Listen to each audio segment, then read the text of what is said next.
I'm working on another Armiger kit. This is the box from the Armiger Helverins. I've built both of these, one for Patreon, one back before I was doing videos. And this is actually an Armiger Warglaive. I got this off of eBay at a it was basically, I'm surprised the guy didn't call 911. He had auctioned it off and misspelled the name, and I just happened to stumble on it, and he had put it up for something ridiculous like, starting bid of $9.99 or something like that. And I guess because the name was misspelled, people didn't find it, and I got it for like $15. A single kit should have gone for $30, $35, maybe even $40. But anyway, the difference between the Armiger and the Warglaive, the Armigers have guns, two guns on the arms like that, and the Warglaive has a big whatever this is. I don't know if I don't think it's a flamethrower, but anyway, it's a big shooty thing with two barrels, and it's got this chainsaw. I guess so, if they need to cut down trees or stuff. But people have asked me before, this is like anything else that I talk about. It's not like every day I get this question, but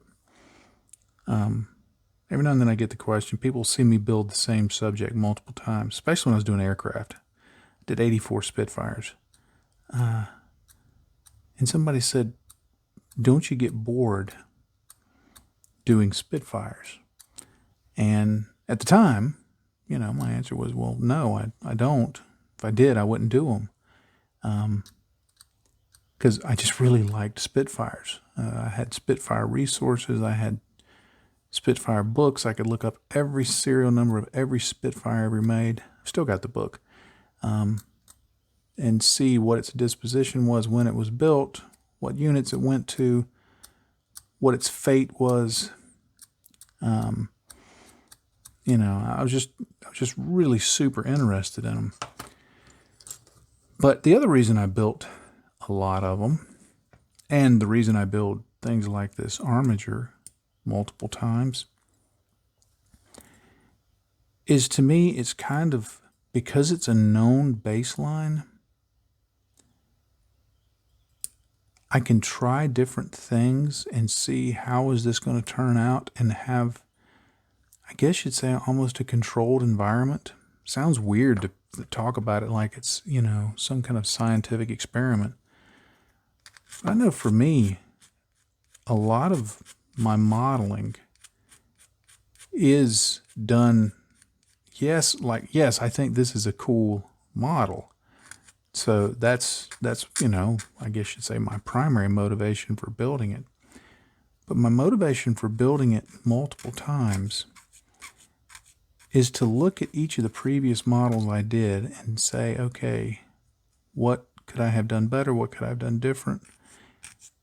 And try to execute it on the next one and really be able to see, okay, did I do that? If you ever you probably go to the eye doctor, and they make you sit in front of that thing that looks like some kind of Star Wars torture machine. And you look through it, and they flip the little thing around, and they say, is it, is this better? Is this better? Is this better? Or is this better? And half the time I have to tell them, Doc, I can't tell that much of a difference, But somehow they always, I guess that's why they're the doctor and I'm not, somehow they always figure out what my prescription needs to be. But anyway, it gives me the chance to just do some, I don't know, in marketing terms, maybe you'd call it A/B testing. I get a chance to see, okay, if I did this versus this. Now, I could probably get the same effect by doing the different experiments on different models, and it wouldn't be that big of a difference, probably. And I do that. I mean, I build different models and I go, okay, on this previous model, I tried this. Now I want to try a variation of that.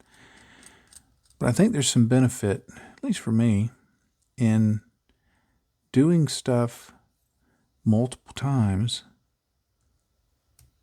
to, one, correct what you may not have liked previously, but two, just to be able to look at it and go, okay, I can see, definitive progress here, or how come it was harder the second time rather than the first? Because in some ways, all the modeling I do is an experiment in growth. Because, I know some folks that they will repaint something and repaint something and repaint something until they get it in their mind perfect. And I think in a lot of cases, a lot of people I talk to, that leads to what I have heard described as paralysis by analysis. That you're so focused on getting it just right that stuff just never quite comes together to your satisfaction. And I do think that in my own work, I know there's a point where I go, okay, that's just how it's going to be for this build. I could try and redo this and try and redo this, but at some point I've got to move on.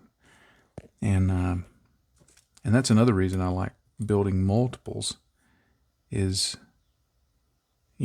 I get past it and I go, okay, there's no point in flogging this any further. Let me just go ahead and move on. Like that basilisk that I did for the Patreon exclusive build. I was having fun with it.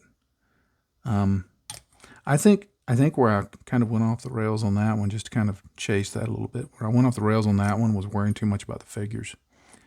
I let the figures kind of mess with my head and ended up not as pleased with the overall project as I probably would have been otherwise. But it's, like I said, it's always an ongoing experiment. But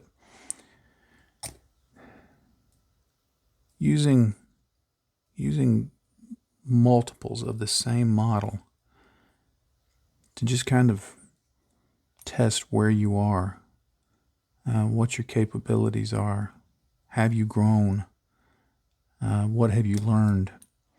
And it doesn't have to be like I've built these. I mean, obviously, I've only been doing Warhammer for 4 years now, so anything I do within Warhammer is going to be reasonably recent in terms of my total time in the hobby. But sometimes, it can go years. I remember one of my favorite kits when I first started building models was an Accurate Miniatures. When I first got back into it, was an Accurate Miniatures P51A.